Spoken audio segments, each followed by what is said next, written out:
हरे कृष्णा। श्रीमद् भागवतम स्कंध 2 का अब हम अध्याय 8 प्रारंभ करने जा रहे हैं।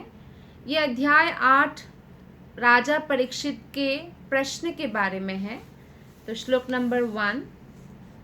राजोवाच ब्रह्मणा चोदितो ब्रह्मन्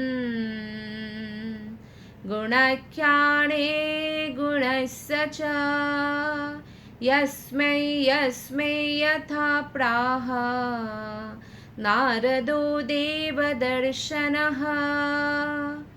राजोवाच ब्रह्मणा चोदितो ब्रह्मन् गुणाख्याने गुणस्य च यस्मै यथा प्राह नारदो देवदर्शनः।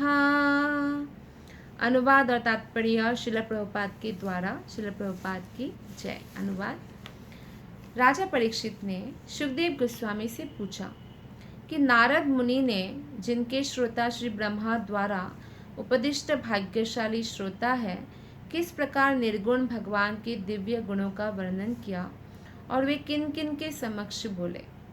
क्योंकि ब्रह्मा जी ने देवर्षि नारद को सीधा उपदेश दिया भागवतम का और बोला इसका प्रचार प्रसार करो। तो अब परीक्षित महाराज का ये आध्यात्मिक सुंदर प्रश्न है कि किस प्रकार उन्होंने इस ज्ञान का उपदेश किया और किन किन के समक्ष बोला उन्होंने। तो वैदिक ज्ञान को समझने की यही विधि है कि हम परंपरा के जो स्रोत है, जो परंपरागत आचार्य है, उनसे श्रवण करें और तब हमें ये अच्छे से हृदयंगम होता है। जो शिष्य परंपरा दिव्य उपदेश का कठोर अनुसरण करती है वही प्रामाणिक होती है। और इन प्रामाणिक गुरुओं की परीक्षा यह है कि प्रारंभ में भगवान ने अपने भक्तों को जो उपदेश दिया था और आज जो हमें उपदेश मिल रहा है उसमें कोई अंतर नहीं होना चाहिए, तभी वो असर करता है। जब भी भगवान को कई बार निर्गुण कहा गया है, अगुण कहा गया है, जैसे कि हम देखते हैं कि इस श्लोक में नारद मुनि पूछते हैं कि कैसे कैसे क्या परीक्षित महाराज पूछते हैं कि नारद मुनि ने कैसे किसको दिव्य गुणों के वर्णन कैसे किया। अगुणश्च, जो अगुण है, गुण रहित है, गुण रहित भगवान के दिव्य गुण का वर्णन नारद मुनि ने कैसे किया, किसके समक्ष किया। तो भगवान को अगुण इससे कहा गया है या निर्गुण कहा जाता है। इसका अर्थ ये नहीं है कि भगवान में कोई गुण नहीं है, नहीं तो गुणाख्याने क्यों बोलते हैं ना। तो गुण है, लेकिन भगवान में सतोगुण, रजोगुण, तमोगुण जैसे भौतिक गुण नहीं पाया जाता, जैसे भौतिक जगत के लोगों में पाया जाता है। श्लोक नंबर 2 और 3 हम एक साथ पढ़ेंगे। एतद्वेदितुमिच्छामि तत्त्वं तत्त्वविदं वर हरिरद्भुतवीर्यस्य कथालोकसुमङ्गलः कथयस्व महाभागा यथाहमखिलात्मनि कृष्णे निवेश्य निःसङ्गं मनस्त्यक्षे कलेवरम। राजा ने कहा, परीक्षित महाराज ने, मैं जानने का इच्छुक हूँ। अद्भुत शक्तियों से संपन्न भगवान से संबंधित कथाएं निश्चय ही समस्त लोगों के प्राणियों के लिए शुभ है। जैसे हम किसी भी व्यक्ति के बारे में जितना जानते हैं ना, उतना फिर हमें उनकी महत्ता पता चलता है, उनसे मिलने का मन करता है, ऐसा होता है ना। तो जब हम भगवान के महत्व को जानेंगे, जिसकी महत्ता की कोई तुलना ही नहीं है, तो हमें उनसे क्या होगा, मिलने का मन करेगा, उनके पास जाने का हम रास्ता ढूंढेंगे और इस प्रकार क्या होगा, हमारा कल्याण होगा। इसलिए यहाँ पे बताया गया है कि समस्त लोगों के प्राणियों के लिए शुभ है। श्रीमद् भागवत भगवान के समस्त भक्तों के लिए अत्यंत प्रिय शास्त्र है, लेकिन अभक्तों के लिए भी ये कल्याणप्रद है। क्योंकि अगर अभक्त भी किसी तरह से भागवतम सुन ले या भक्तों से किसी तरह संग उनका मिल जाए तो निश्चित रूप से उनके अंदर भी धीरे धीरे श्रद्धा डेवलप होंगी और फिर वो शुद्ध भक्तों की संगति से भागवत कथा श्रवण करके भगवत धाम जा सकते हैं। सुखदेव गोस्वामी को संबोधन करके परीक्षित महाराज कहते हैं, हे परम भाग्यशाली सुखदेव गोस्वामी, आप मुझे कृपा करके श्रीमद् भागवतम सुनाते रहे, जिससे मैं अपना मन परमात्मा भगवान श्री कृष्ण में स्थिर कर सकूं और इस प्रकार भौतिक गुणों से सर्वथा मुक्त होकर अपना ये शरीर त्याग सकूं। तो देखिए, नारद मुनि भी जब पूर्व जन्म में दासी पुत्र थे तो उन्होंने भी यही अपनाया था। जब वैष्णवों से वो सुनते थे ना भागवत कथा, तो सुनते सुनते वो तमोगुण और रजोगुण से मुक्त हो गए और फिर जो है वो भौतिक गुणों से पूरी तरह मुक्त हो गए, सत्वगुण से भी ऊपर शुद्ध सत्व में पहुंच गए। और इसीलिए सुखदेव गोस्वामी से परीक्षित महाराज ये प्रार्थना करते हैं कि आप कृपया मुझे भागवतम सुनाते रहिए। जिस प्रकार सूर्य की उपस्थिति होने से अंधकार हट जाता है, या जैसे कि सिंह की दहाड़ने से सारे प्राणियां भाग जाते हैं ना जंगल में, डर से भाग जाते हैं, उसी प्रकार जैसे ही हम हरे कृष्ण कृष्ण कृष्ण हरे हरे, हरे राम राम राम हरे हरे महामंत्र का जप करते हैं, कृष्ण का स्मरण करते हैं, कृष्ण का कीर्तन करते हैं, तो भौतिक सारा कल्मश, सब कुछ भौतिक जो है वो नष्ट हो जाता है और आध्यात्मिक वातावरण में बदल जाता है। तो बार बार फिर हमें जन्म मृत्यु जरा व्याधि का सामना नहीं करना पड़ेगा। तो मुक्ति के इस रहस्य को जान लेने के कारण महाराज परीक्षित को अब आत्मा साक्षात्कार हो चुका था, क्योंकि श्रील सुखदेव गोस्वामी ने राजा को बता दिया था कि परम सिद्धि तो मृत्यु के समय भगवान कृष्ण के स्मरण में ही निहित है। तो परीक्षित महाराज को समझ में आ गया और उनको मालूम है 7 दिन में उनका मृत्यु आने वाली है। तो बोलते हैं कि आप जो है मुझे भागवत श्रवण कराते रहिए ताकि मुझे भगवान का स्मरण निरंतर बना रहे और फिर भगवान के स्मरण में ही मैं शरीर त्याग पाऊं। निस्संदेह ऐसे श्रोता वृत्तिवाचक से श्रीमद् भागवत सुनकर कुछ यथेष्ट भौतिक लाभ उठा सकते हैं, जैसे कि कथावाचक होते हैं जो धन लेकर कथा करे, तो भौतिक लाभ हो भी सकता है उनको, लेकिन आध्यात्मिक लाभ उनको नहीं होगा। और कई बार क्या होता है, कई लोग जो है सोचते हैं कि हम 1 सप्ताह भागवतम सुनेंगे और हमारा कल्याण हो जाएगा, लेकिन परीक्षित महाराज का वो 1 सप्ताह और हमारे 1 सप्ताह में बहुत अंतर है। आप देखिए, परीक्षित महाराज ने 7 दिन 7 रात बैठे रहे एक जगह पे, ना खाए ना पिए ना सोए, और केवल परीक्षित महाराज ही नहीं, उनके साथ हजारों ऋषियाँ भी बैठे रहे। वो मुंह से बोल रहे थे, सुखदेव गोस्वामी, अमृत धारा निकल रहा था भागवतम का। परीक्षित महाराज और बाकी ऋषि मुनि जो भी थे वहाँ पे प्रेजेंट, वो कानों से अमृत धारा को पी रहे थे। भूख प्यास नींद कुछ नहीं। हम 2-4 घंटा ही भागवतम क्लास में बैठ जाए तो नींद आने लग जाएगी, भूख लगने लग जाएगी, है ना। तो इसलिए उनका भागवत सप्ताह और हमारे भागवत सप्ताह में बहुत अंतर होता है। भागवतम तो हमें निरंतर श्रवण करना चाहिए। तो विचारवान व्यक्ति का कर्तव्य है कि वो आत्म साक्षात्कार प्राप्त व्यक्ति से श्रीमद् भागवतम सुने और ऐसे जो व्यवसाय बना लिया है उनसे ठगा न जाए। मनुष्य को चाहिए, प्रभुपाद बोलते हैं और प्रभुपाद इस बात पर बार बार जोर देते हैं, है ना। इसलिए मनुष्य को चाहिए कि वो आजीवन इसी प्रकार श्रीमद् भागवत सुनता रहे, जिससे वास्तव में भगवान की दिव्य संगति प्राप्त हो सके, इस प्रकार मुक्त हो सके। लेकिन हाँ, जैसे कोई भागवत श्रवण करते हैं तो निश्चित रूप से अगर कोई जैसे भागवत कथाकार है, कोई प्रामाणिक कथाकार भी है और उनको वो एज ए फीस ना देके थोड़ा सा दान देते हैं, तो वो प्रामाणिक व्यक्ति उसे ग्रहण कर सकते हैं। जैसे गुरु से हम शिक्षा लेते हैं तो गुरु दक्षिणा देते हैं, ऐसे ब्राह्मणों को दक्षिणा दिया जा सकता है, लेकिन वो एक व्यवसाय नहीं होना चाहिए, बिजनेस नहीं होना चाहिए, ये बात पर जोर दिया गया है यहाँ पे। तो नेक्स्ट है 4था श्लोक। शृण्वतः श्रद्धया नित्यं गृह्णातच्चा स्वचेष्टितं कालेना नातिदीर्घेण भगवान विशते हृदि। अनुवाद: जो लोग नियमित रूप से श्रीमद् भागवत सुनते हैं और इसे गंभीरता पूर्वक ग्रहण करते हैं, उनके हृदय में अल्पकाल में ही भगवान श्री कृष्ण प्रकट होते हैं। तो नियमित रूप से हमें श्रवण करना चाहिए।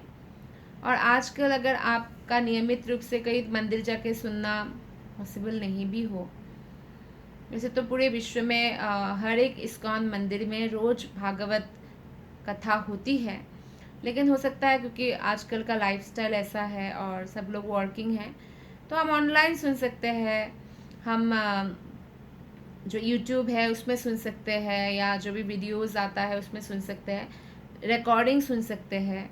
लेकिन नित्य सुनने का हमें एक क्या करना चाहिए, गंभीर प्रयास करना चाहिए और उसको गंभीरता पूर्वक श्रवण करना चाहिए, ध्यान पूर्वक और श्रद्धा पूर्वक। ये 2 क्वालिफिकेशन है भागवतम सुनने का, ध्यान पूर्वक और श्रद्धा पूर्वक।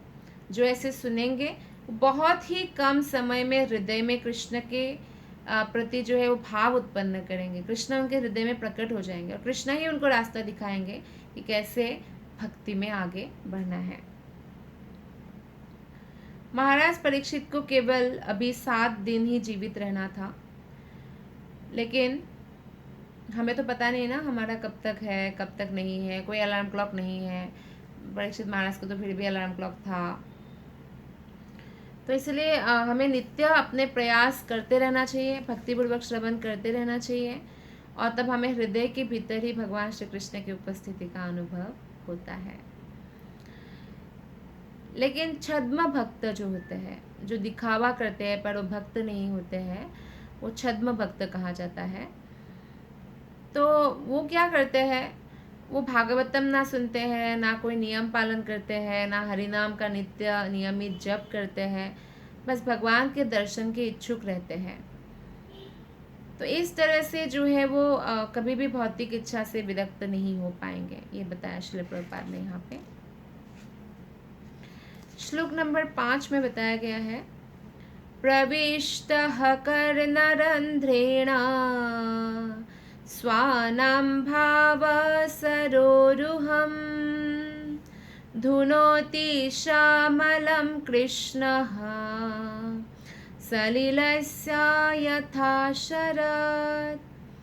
परमात्मा भगवान श्री कृष्ण का शब्द अवतार अर्थात श्रीमद् भागवत शब्द अवतार है, स्वरूप सिद्ध भक्त के हृदय में प्रवेश करता है और उसके प्रेममय संबंध भाव के कमल पुष्प पर बैठ जाता है।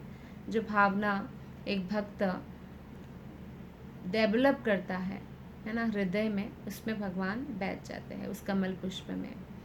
और इस प्रकार भौतिक संगति की जो धूल है, क्या है धूल, काम क्रोध लोभ मोह मद मात्सर्य, ये सब जो धूल है ये साफ हो जाता है। तो ऐसा कहा जाता है, श्रील प्रभुपाद जी तात्पर्य में इसका उल्लेख करते हैं कि भगवान का एक अकेला शुद्ध भक्त संसार के समस्त पतितों को उबार सकता है। तो इसलिए जिसे नारद या सुखदेव गोस्वामी जैसे शुद्ध भक्त का विश्वास प्राप्त है और जो अपने गुरु से शक्ति प्राप्त करता है, जिस प्रकार नारद ने ब्रह्मा जी से प्राप्त किया और फिर आगे जाके ये परंपरा आगे बढ़ी, तो क्या करते हैं वो समस्त मनुष्य को माया के चंगुल से उद्धार करके भगवत धाम ले जाने के लिए आते हैं, ऐसे प्रामाणिक भक्त, शक्ति संपन्न भक्त। तो इसलिए जो है हमें हमारा क्या करना चाहिए कि हमें भगवान की निरंतर कथा श्रवण करना है और शुद्ध भक्तों के संगति करना है, तो हमें अपने आप ही इससे मुक्त हो जाएंगे। जैसे कोई मान लीजिए कोई जलाशय है ना, तो जलाशय में बारिश गिरता है और फिर जो है शरद ऋतु में जब अल्प वर्षा होती है, कम बारिश होती है, तो संसार संसार भर में नदियों का जल स्वच्छ हो जाता है। जब बारिश बहुत तेज होता है और जैसे बाढ़ सा आ जाता है तो आप देखेंगे नदियों में थोड़ा सा वो क्या बोलते हैं, मिट्टी मिट्टी सा होता है ना, फोम फोम सा हो सकता है। लेकिन जो जब वो पानी कम बहने लगता है तो अपने आप स्वच्छ हो जाता है ना। तो इसी प्रकार से एक तो ये मन के साथ भी हम देख सकते हैं कि मन में जब आपके विचार बहुत तेज़ी से आने लगता है तो मन दूषित हो जाता है, परेशान हो जाता है, डिप्रेस्ड हो जाता है, हताश हो जाता है, निराश हो जाता है। लेकिन मन में जब विचार जैसे आना चाहिए स्लोली आते हैं, जिसका मन कृष्ण में स्थित है, उनका मन एकदम शांत रहता है, तो स्वच्छ रहता है, पवित्र रहता है। तो इसी प्रकार जो है कई बार हो सकता है जैसे हम कुछ आर्टिफिशियल क्लीन करने के लिए, स्वच्छ करने के लिए पानी को हम कुछ डाल दें और पानी स्वच्छ भी हो जाए, आजकल ऐसे करते भी है स्वच्छ पानी। लेकिन आप नदी या समुद्र के ऊपर वो जो कृत्रिम रसायन डाल के उसको स्वच्छ नहीं कर सकते। मान लीजिए वो बहुत बाढ़ आ गया और बहुत ऐसा हो गया तो उसको स्वच्छ नहीं किया जा सकता है। तो भगवान का जो शक्तिमान शुद्ध भक्त ना केवल अपने को उबार सकता है, लेकिन उनके संगति में जितने भी लोग हैं सबको उबार सकते हैं। ये कोई साधारण रसायन पदार्थ जैसा नहीं है जो छोटा सा पानी का पौंड सा है, तालाब है, उसको उसके पानी को शुद्ध कर दिया। शुद्ध भक्त इतना शक्तिशाली होते हैं, पूरे संसार के लोगों को जो है वो उद्धार कर सकते हैं। जैसे प्रभुपाद ने पूरे संसार भर में कृष्ण नाम का प्रचार प्रसार किया। बाकी बहुत सारी विधि और भी है, जैसे ज्ञान योग है या ध्यान योग है, जैसे योगासन, प्राणायाम, तो ध्यान धारणा समाधि तक पहुंचते हैं। तो अन्य विधियों से अपना कलुषित हृदय ही स्वच्छ किया जा सकता है। खुद का हृदय उनका शुद्ध हो जाता है, लेकिन दूसरों को शुद्ध नहीं किया जा सकता है। लेकिन जब आप कृष्ण भक्ति करेंगे, कृष्ण का नाम कीर्तन जोर जोर से करेंगे और कृष्ण कथा करेंगे, लोगों तक वो बात पहुंचेगी, इससे सबका कल्याण होता है। और कोई एक गुफा में बैठकर अपने हृदय को शुद्ध करे और भगवान को हृदय में दर्शन करे, उसमें और कोई अलग अलग जगहों पर जाकर प्रचार करे और लोगों को भगवान के बारे में ज्ञान प्रदान करे, दूसरों में जमीन आसमान का अंतर है। एक केवल अपने कल्याण के बारे में सोच रहे हैं और दूसरा अपने कल्याण के साथ साथ दूसरों के कल्याण के बारे में भी सोच रहे हैं। तो नारद जैसे समस्त शुद्ध भक्त न केवल स्वरूप सिद्ध जीव थे, वरन वे शांत सुखाया उपदेश देने के कार्य में लगे रहते थे और इस तरह से जीवों का उद्धार करते रहते। नारद मुनि का काम है। नारद मुनि के बारे में आपको सारा स्टोरी पता ही है। ध्रुव महाराज के भी गुरु कौन है? नारद मुनि है। प्रहलाद महाराज की गुरु कौन है? नारद मुनि है। मृगारी जो एकदम खूंखार पशुओं को मारने वाला एक था, वो भी भक्त बन गए, नारद मुनि उनके गुरु है। सांप जो सबसे ईर्ष्यालु होते हैं, उसका ऐसे एक सांप को भी नारद मुनि ने भक्त बना दिया। तो वे इतने शक्ति संपन्न इसलिए हो सके क्योंकि ये नियमित रूप से भागवत के सिद्धांतों का श्रवण और पूजन करते थे। नारद मुनि स्वयं हमें करना पड़ेगा ना, तब हम दूसरों को बताएंगे, तो तब जाकर जो है लोगों पर उसका असर होगा। हम जब प्रैक्टिस करेंगे, वही लोगों को बताएंगे, तो क्या होगा, वो लोग उसको फॉलो भी करते हैं। और जब आपके जीवन में वो देखेंगे कि अच्छा ये डेली ऐसा कर रहे हैं, सिर्फ बोलते नहीं हैं, जो आचार और प्रचार एक जैसा देखेंगे, तो व्यक्ति तुरंत जो है भगवत भक्ति में आने का खुद भी प्रयास करेंगे। और जो प्रयास करते हैं वही आते हैं। जो बिल्कुल प्रयास ही नहीं करते, जैसे लोग बोलते हैं हाँ हम जाएंगे वृंदावन जब भगवान बुलाएंगे, राधा रानी बुलाएंगे, वो बात अच्छी है, राधा रानी बुलाएंगी, लेकिन हम प्रयास करें तो राधा रानी ज़रूर बुलाएंगे। हम प्रार्थना करेंगे तो राधा रानी ज़रूर बुलाएंगी। तो भगवान की भक्ति ही हृदय को सदा स्वच्छ बनाने की एकमात्र विधि है। बाकी विधियों में क्या है, तो कई बार जो है व्यक्तियों का क्योंकि इतना प्रबल है ना काम, जैसे आप देखिए 60,000 वर्ष तक जब तपस्या भी किया विश्वामित्र मुनि ने, तो भी उनके हृदय में काम भावना उत्पन्न हुआ, इसकी वजह से शकुंतला का जन्म हुआ। लेकिन भक्ति में अगर कोई दृढ़ता से लगा हुआ है तो उनका हृदय पूरी तरह से शुद्ध हो जाता है और वो निश्चित रूप से भगवत धाम जाने के लिए सफल हो जाएंगे। तो इसी के साथ आज का क्लास हम यही विराम देते हैं। आप सबका बहुत बहुत धन्यवाद। हरे कृष्णा।